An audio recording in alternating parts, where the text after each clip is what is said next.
Thank you, everyone, for joining me for these live internet studies. It's a total of an hour and a half. My name is Arlen Lyman Hanavi, and the first segment is given over to the full hour-long study entitled Eschatology, Biblical Study of End-Time Events. The second 30-minute study is an apologetic study, and we've just now begun looking at Proverbs 8:23 through the lens of the Trinitarian who is objecting to the biblical Unitarian perspective that Jesus is not pre-incarnate, that he is in fact just a mere human according to their position.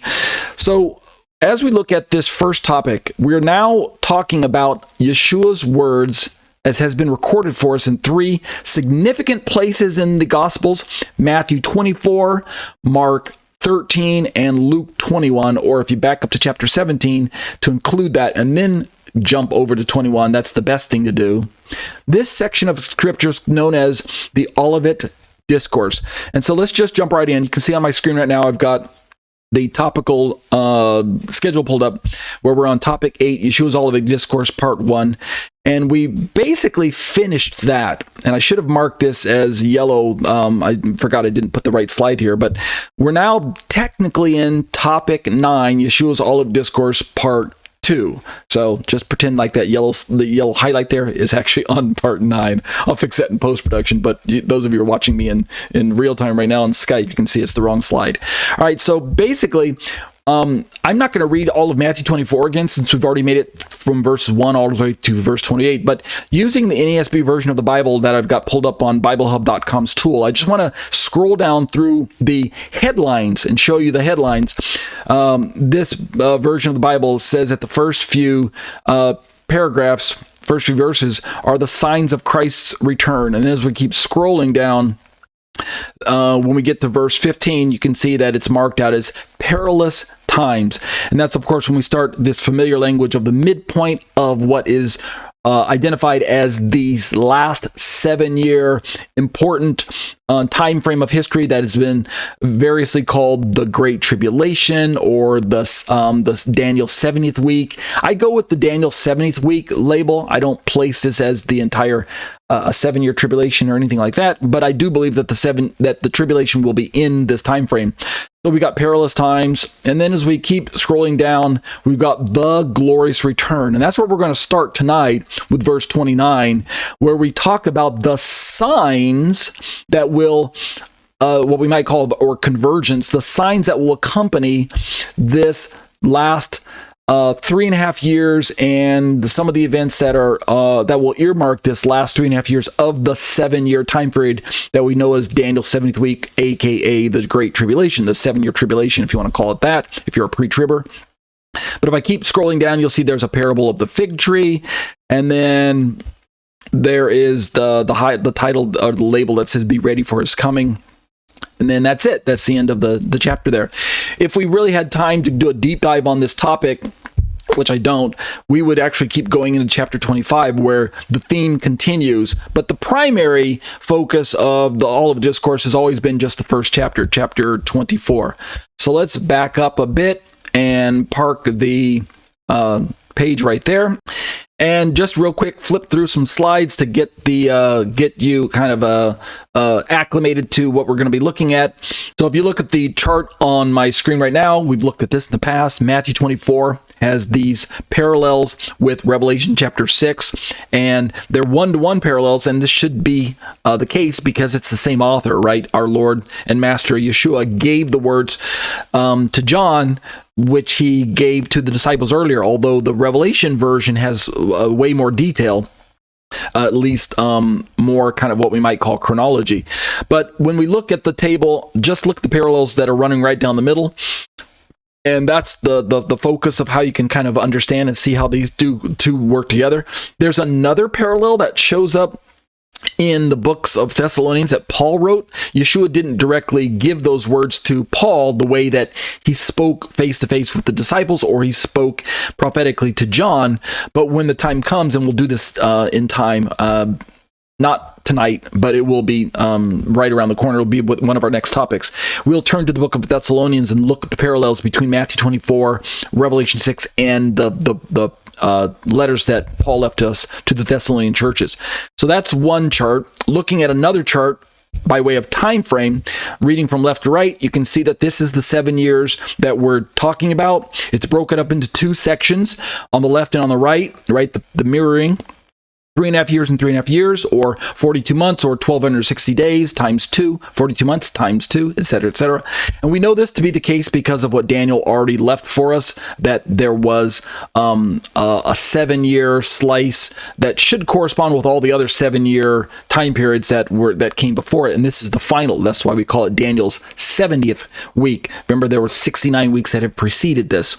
Well, what we're looking at, if you think about what's taking place in the Middle East these days with all of the violence and the war with Israel and Hamas, and the major players that are on the chessboard, as I like to call it, with Iran up there, Iraq, Turkey, Lebanon, Jordan, Egypt, Saudi Arabia is somewhere in there in the picture. So if you think about all the major, and of course we can't forget America and Europe, but if you think about all the pieces that are needed to bring about the final end game that we're looking at on this chart here, then really most, if not all, the pieces are really very, very closely aligned. They're already almost all on the board, or if not, they are all there. I'm not a political analyst or anything like that. I'm just a prophecy student, and so I'm looking at this through the lens of what the Bible describes, which doesn't always give us crystal clear labels of who's who and what's going to take place. But what we do have, I believe, are sequential events that are significant enough that we can put some type of order to them. And that's my aim as I'm doing this study. And so based on that, I think this chart is fairly accurate. We've got on the left side, Antichrist makes a covenant, and that kicks off the 7-year clock. And whether we'll know who the Antichrist is at that point in time is unknown. It's uncertain that we'll definitely know that he's the guy, but honestly, can anyone really broker a peace treaty in Israel and not have every news camera in the world focused on him? Right? I think it'll be impossible to hide, but the key point is that Israel won't know he's the Antichrist. They will just simply see him as their savior, as someone who can finally bring some calm to that area where there's so much tension. I mean, that's got to be a supernatural event that's going to catch the attention of everyone in the world. So the 7-year time period kicks off, and then we've got the things that Yeshua talks about showing up in kind of the royal blue there: war, famines, earthquakes, persecution, apostasy. And then we hit the midpoint of the week, and we've got the Great Tribulation. And then after that, we've got that golden yellow, mustard yellow, whatever, day of the Lord arrow pointing off to the right with the seals, the trumpets, and the bowls. But underneath it all, we can see all these seals down at the bottom of your chart. That's the way John in the book of Revelation, starting in chapter 6, that's the way Yeshua described it to him. It's this large scroll with 7 seals on the outside of the scroll, wax seals with string probably, which is the way they did it in the ancient days. And you couldn't open the contents of the scroll until you broke any given seal on the outside. Thus, all 7 seals have to be broken before the contents of the scroll can be accessed.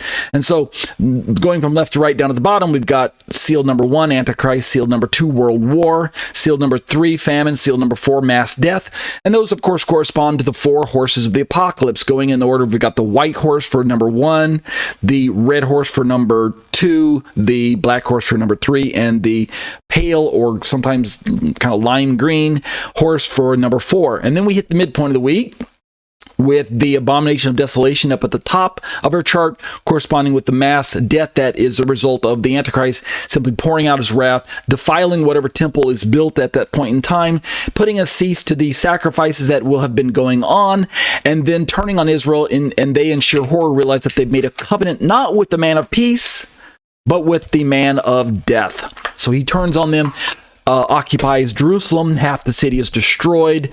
He sets up its headquarters and begins to implement the mark of the beast and worldwide worship of the image and acceptance of his name, etc., etc. The forced worship, as we call it.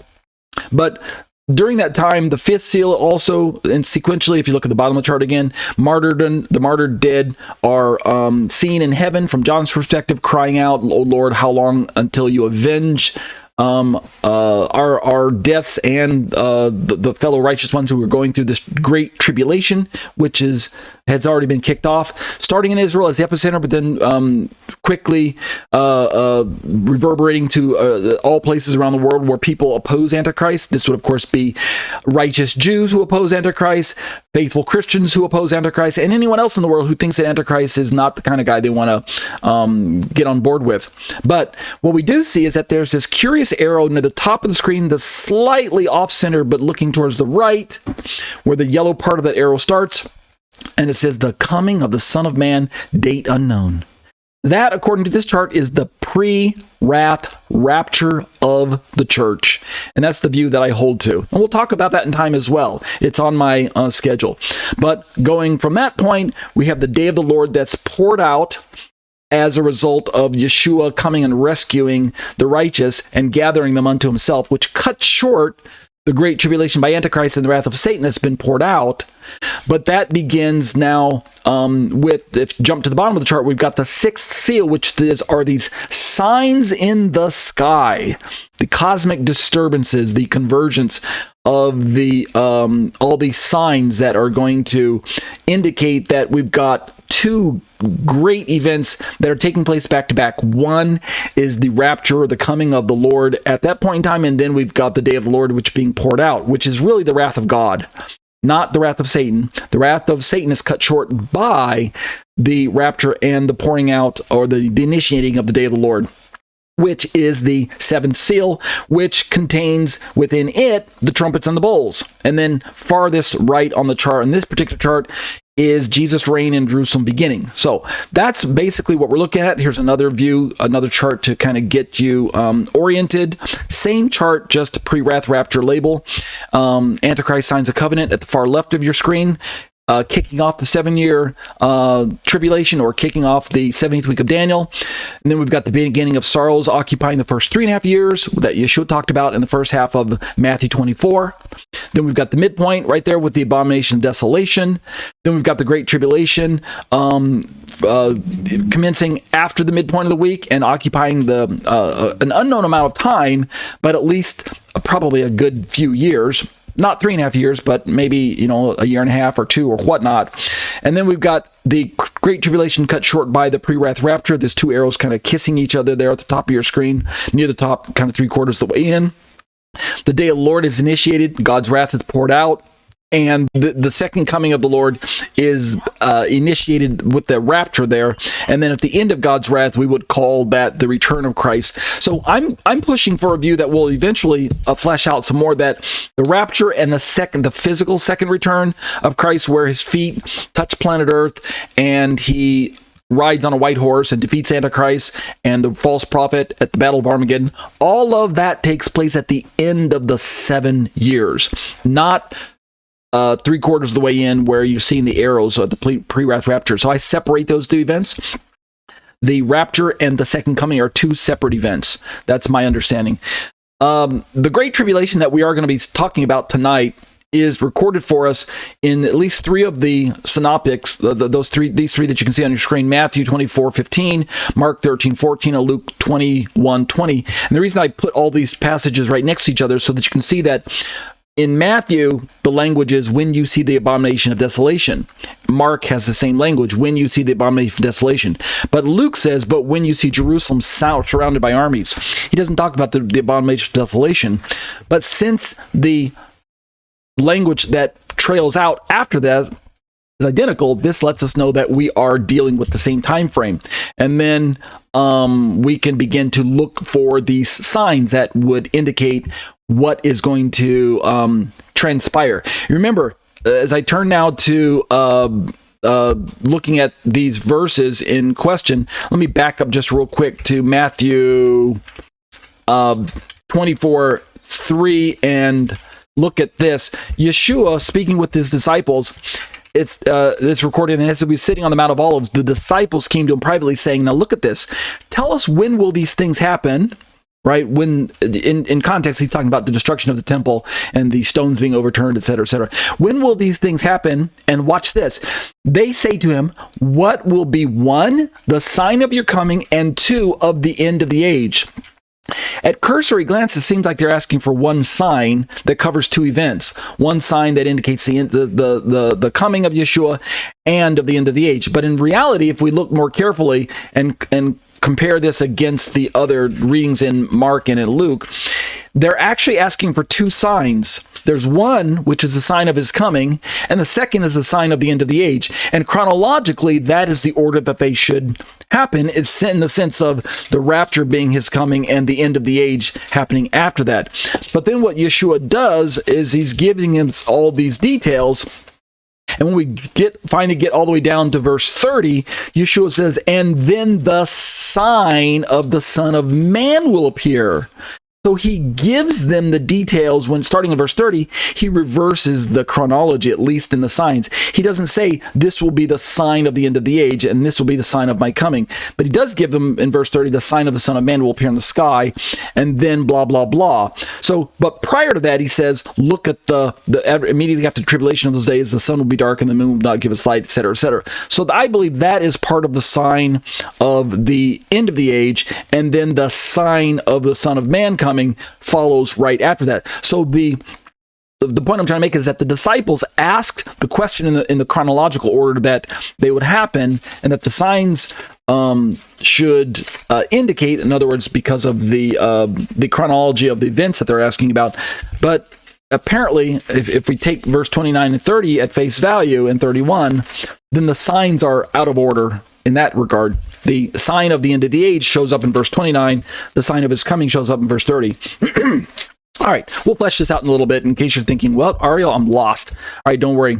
What I first want to do is turn to David Guzik's Matthew 24 commentary, and should have parked this earlier, and start in verse 29 where we left off. Remember, this is part 2, and we already did verses 1 through 28, and I used my own very, very short commentary that I wrote like over 20 years ago, and I prayed about it, and I feel that what the Holy Spirit wants me to do this time is actually use a commentary that's got a little bit more detail, and so I decided to jump over and start using David Guzik's for the second half of this. So that's why you're looking at this.